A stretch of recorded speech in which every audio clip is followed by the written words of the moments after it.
Ini rumusnya ya. Ini jarang diketahui ini, tapi insya Allah kalau paham ini, insya Allah senang menikmati. Tapi jaga ya, ini rahasia di antara kita aja nih. Gini, dalam fikih rizki itu ada 3 hal yang pokok.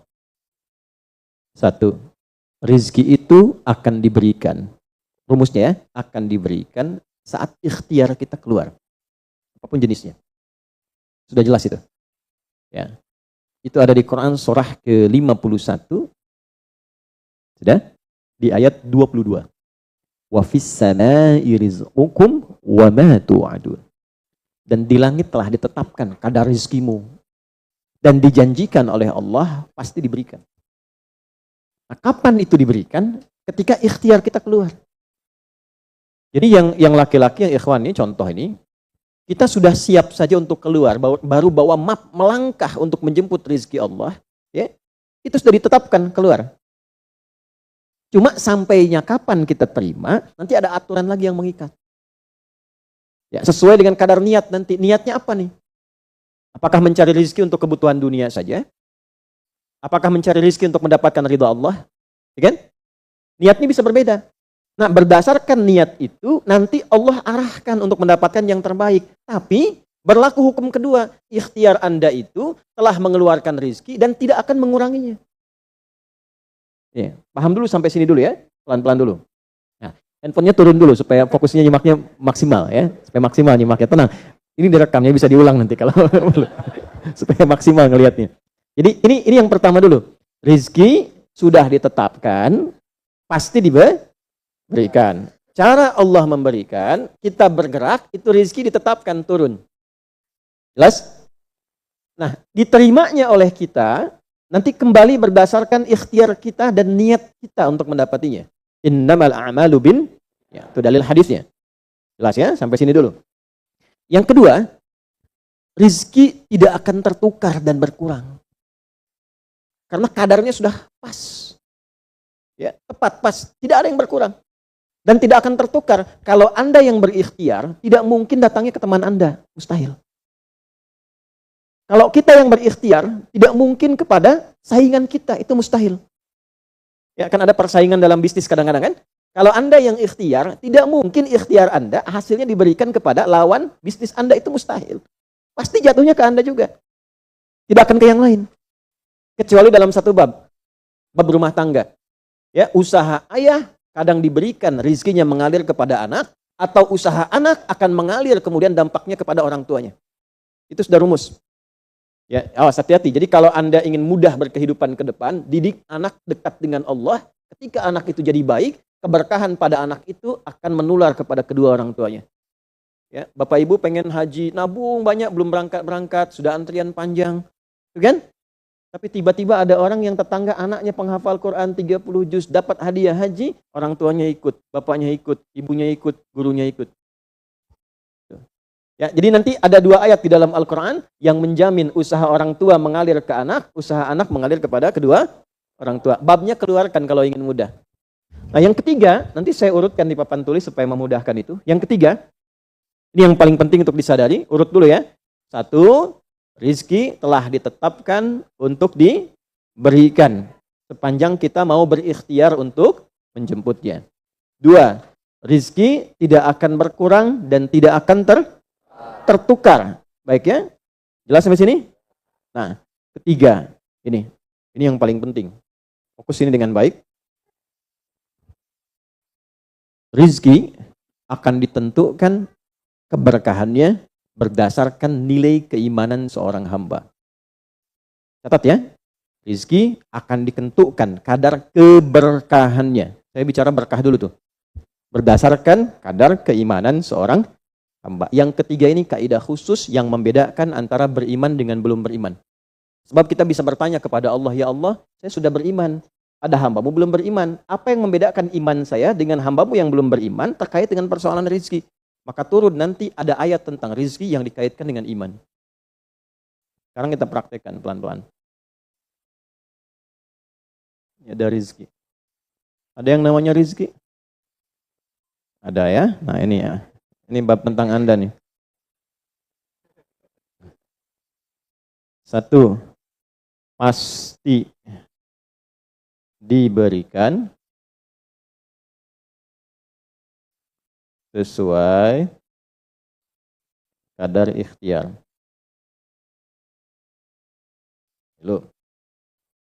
Ya? 2.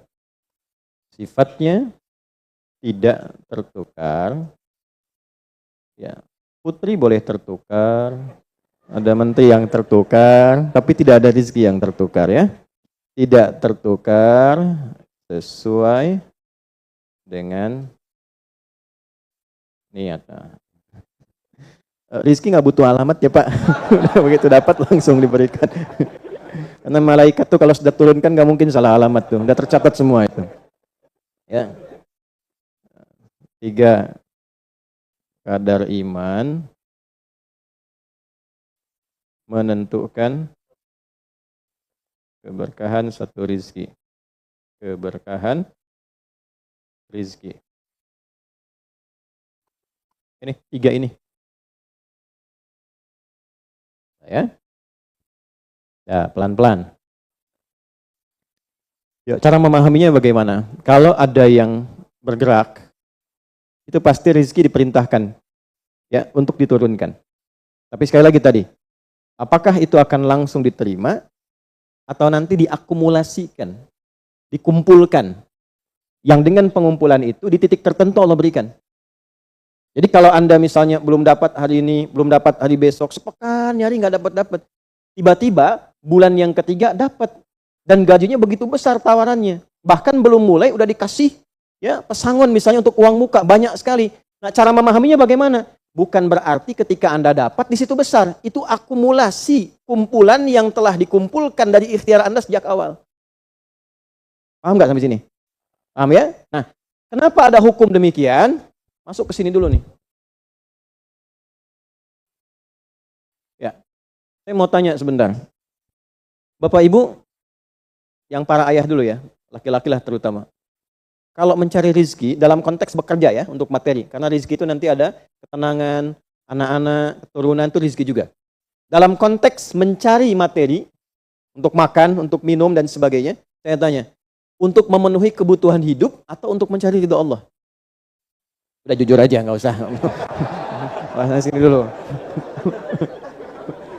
Udah, wajahnya nampak kok ini. Saya tanya, untuk kebutuhan hidup atau mencari ridha Allah? Nah, ini nomor 1. Nggak mau kalah dua-duanya. Ridha Allah. Ini sekedar dunia. Pelan-pelan ya. Ketika Anda mencari rizki hanya untuk dunia, maka yang berlaku hukum dunia. Ya. Semakin Anda bekerja keras, semakin Anda dapat. Semakin Anda kreatif, semakin mudah dapat. Ya, semakin pintar, semakin mudah dapatnya. Di sini tidak berlaku masalah iman. Karena semua sama, Allah tetapkan hukum dunia. Siapa yang bekerja keras, siapa yang mau kreatif, siapa yang punya inovasi, siapa yang makin pintar, mudah dia mendapatkan dunia. Ada ilmu menambah, dunia dapat. Man arada dunya, kata Imam Syafi'i, fa'alaihi bil ilmi. Siapa yang ingin menguasai dunia, dengan ilmu bisa dapat. Ini. Ada ilmu kreativitas, ada serius, sungguh-sungguh. Kerja yang serius, sungguh-sungguh. Kan? Di Tiongkok itu, kalau datang ke satu tempat, ketukin tiap pintu, nawarin barang. Ya, barang ditawarin, 1, 2, 3, 4, saking seriusnya. Orang mengerjakan apa, dia cari yang lain. Pernah dulu ada orang, bukan muslim, ke Saudi, mampir ke Jeddah, hanya untuk lihat jemaah haji itu beli apa. Setelah itu dia pulang ke Tiongkok, ke Cina, ya, musim berikutnya itu made in China. Semua buatan Cina tuh, yang tasbih Cina, yang sajadah Cina, dan harganya jauh di atas harga standar. Gitu tuh. Jadi kalau misalnya orang serius, sungguh-sungguh, kreatif, inovasinya ada, bisa buat sesuatu yang orang lain nggak buat, dia bisa sukses. Hukum dunia. Gitu. Tapi semua apa yang didapatkan pun untuk memenuhi kebutuhan dunia saja. Nafsu ada di situ, persaingan ada di situ, ya, popularitas ada di situ. Makanya orang-orang yang kerjanya orientasi dunia, itu pada umumnya, pada umumnya, apa yang didapatkan hanya untuk memenuhi kebutuhan nafsunya saja. Selesai sampai sini. Nafsu itu kan nggak berhenti. Makanya perlombaannya berapa banyak? Ayo, siapa yang duluan dapat 10 triliun? Siapa yang duluan dapat 20 triliun? Dunia. Dan nggak akan berhenti. Begitu dapat, pengen nambah lagi. Dapat, pengen nambah lagi. Walaupun yang dipakai mungkin tidak sampai ke situ. Sekarang saya tanya Anda ya, mengumpulkan sesuatu yang tidak Anda gunakan, bermanfaat tidak? Ya. Ibu misalnya mengumpulkan kayu bakar banyak sampai seruangan masjid ini, Bu. Ya. Tapi yang ibu pakai sehari cuma satu. Ya, dikumpulin 1, 2, penuh, tapi yang dipakai 1. Tapi nggak pernah puas melihat pengen lagi, sampai 10 masjid kayu dikumpulkan. Yang dipakai cuma 1. Nah, kira-kira perbuatan semacam ini bermanfaat tidak? Nah, jika ada orang yang banyak bekerja, hanya membutuhkan sesuatu untuk memenuhi keinginannya saja, ketahuilah Anda terjebak dalam kehidupan duniawi. Mohon maaf sebesar-besarnya ya. Jadi kalau bekerjanya hanya untuk tambah tabungan lagi, cek saldo, bandingkan dengan teman-teman, tapi dari apa yang dikumpulkan tidak membuat Anda lebih baik. Ya, yang paling bahaya tuh gini, pas sakit carinya obat generik. Padahal kayaknya minta ampun gitu.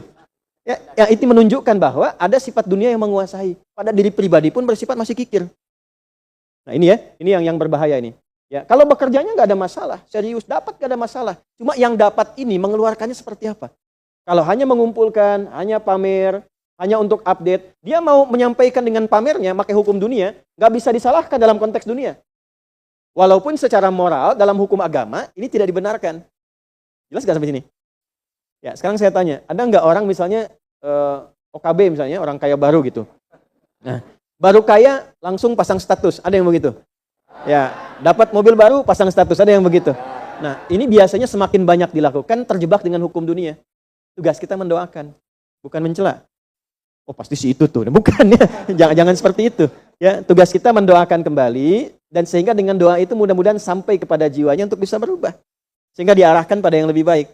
Tapi maksud saya begini, kalau ada di antara yang ngaji itu terpedaya dengan sistem seperti ini, dia bekerja, tambah lagi, tapi penambahan itu mungkinlah tidak membuat kehidupannya lebih baik dan bermanfaat, dia terjebak dalam kehidupan dunia.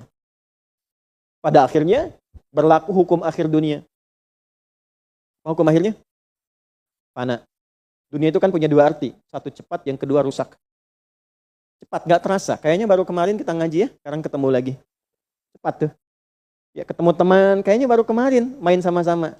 Ternyata sekarang udah punya cucu 4 gitu. Ya? Itu dunia tuh. Itu hukum dunia, cepat. Ya, cepat. Yang kedua rusak. Semua dunia itu akan fana, rusak, sifatnya hilang, habis. Kalau bukan kita meninggalkan dunia, dunia yang meninggalkan kita duluan.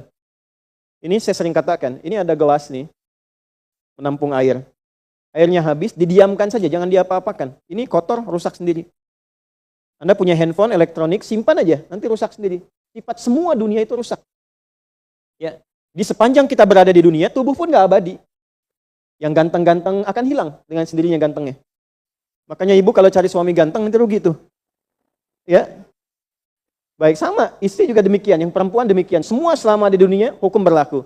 Nah, harta juga begitu. Saat dikumpulkan banyak yang dihitung ini, kalau tidak sadar dengan, nah ini poinnya. Kalau tidak sadar dengan ketentuan hidup yang benar, pasti penyesalannya di akhir. Karena semua yang dikumpulkan itu pada akhirnya akan selesai hilang. Minimal, manusia yang meninggalkan apa yang dikumpulkan dari dunia ini. Terkumpul 100 triliun.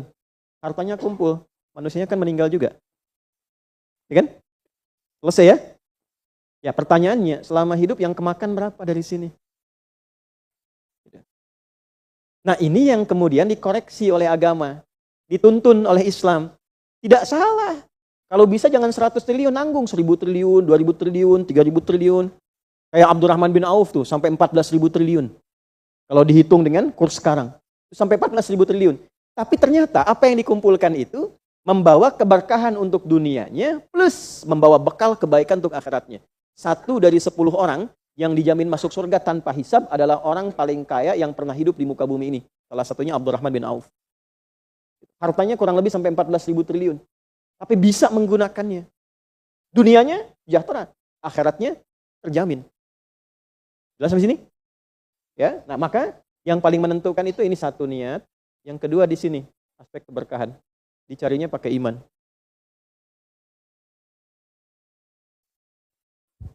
Maka niatkan yang pertama, upayakan setiap pencarian itu gunakan fungsi imannya untuk mencari ridha Allah. Maka ayatnya akan pindah ke ayat 172. Ya ayyuhalladzina amanu kulu min thayyibati ma razaqnakum. Hei orang-orang yang beriman, pakai imanmu untuk mencari kebutuhan hidupmu. Nanti aku siapkan, kata Allah, yang sesuai dengan kadar imanmu. Karena itulah kadang kelihatannya begini. Kelihatannya, mohon maaf ya Bu, Pak, nggak dapat lagi. Padahal sudah tahajud malamnya. Udah puasa, udah baca Quran, lamar nggak dapat lagi. Ini nggak dapat lagi. Bukan karena ini Anda nggak bisa dapat, bukan. Karena belum cocok dengan iman Anda. Ini belum thayyib. Belum thayyib. Belum ada baiknya. Mungkin ada bagian dari usaha itu yang kurang cocok untuk iman. Tapi ikhtiar Anda mencari, itu oleh Allah ditetapkan. Setiap dia berangkat, tuliskan. Siap turunkan, siap turunkan. Cuma kapan diturunkan? Nah, itu kadang-kadang ada latihan untuk menguatkan keimanan kita. Sampai kita melewati semua perjalanan pencarian rezeki itu, baru diturunkan. Dan hebatnya, dalam mencari ini, Allah berikan bonusnya. Ada bonus pengalaman. Pernah sakit, pernah capek, pernah naik ini, pernah naik itu, tanpa sadar. Itu yang menempa dirinya menjadi sosok yang lebih kuat, lebih baik, yang ketika rezekinya diberikan seutuhnya, dia sudah bisa menggunakan rezeki ini sesuai dengan pengalaman sebelumnya. Nah, yang mahal tuh ini.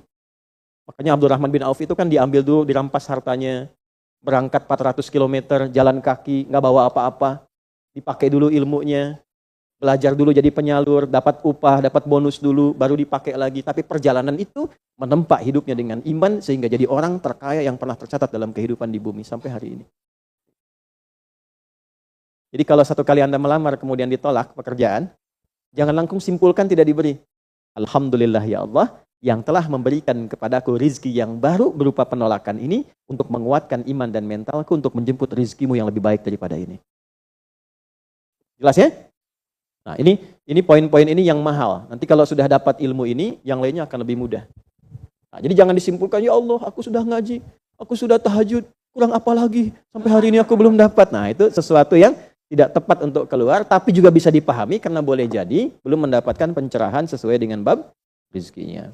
Nah, pada akhirnya dikembalikan. Kalau sudah dapat itu ditanya balik oleh Allah, itu mau dipakai apa? Oh, pada akhirnya aku yang cukupkan. Ya, falyanzuril insanu ila ta'ami. Yang pertama kebutuhan makan kita pastikan dengan baik. Allah yang kasih, masa digunakannya untuk mencari yang